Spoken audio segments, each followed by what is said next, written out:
My name is Ilse Reis, and I have been an artist in Chicago for many, many decades.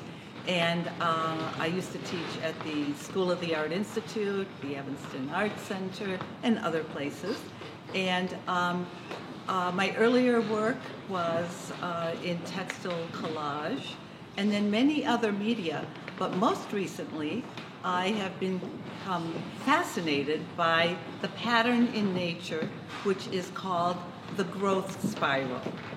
And the fern fiddleheads, and fiddleheads are actually the very, very first juvenile leaves that emerge in ferns. And the reason that it's called a growth spiral, it's also called a logarithmic spiral, a golden spiral, and has fascinated scientists and artists for a very, very long time. And so when I started photographing the fiddleheads, everything that you see in this exhibit is probably less than 2 inches tall in real life. So I feel a great power when I look at this growth spiral. So I was thinking, how can I share that with a viewer?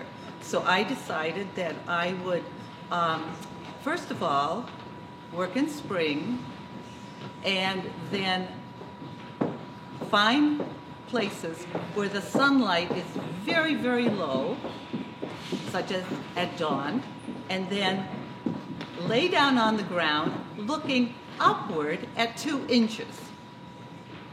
And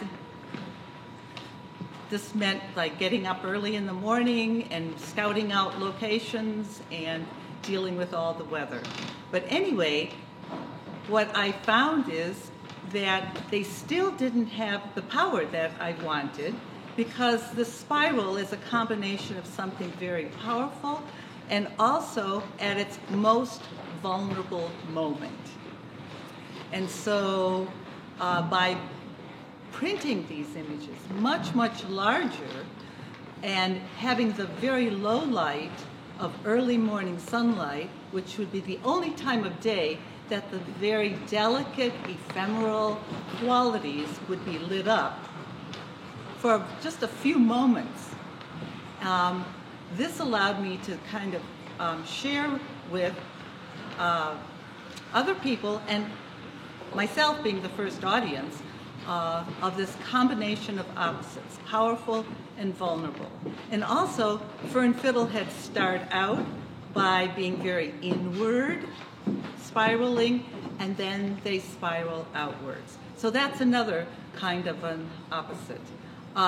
Scientists are always looking at nature to find new and better ways to enhance human survival, but artists study nature also. And at least in my mind, it's a way for us to have new insights into our spiritual survival. So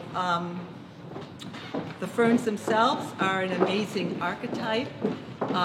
They appear on Earth over 600 million years ago. They were here before the dinosaurs, all the ecological changes that Earth has gone through, and they're still with us here. So it's a wonderful pattern that really works from nature and that we can still continue to learn from.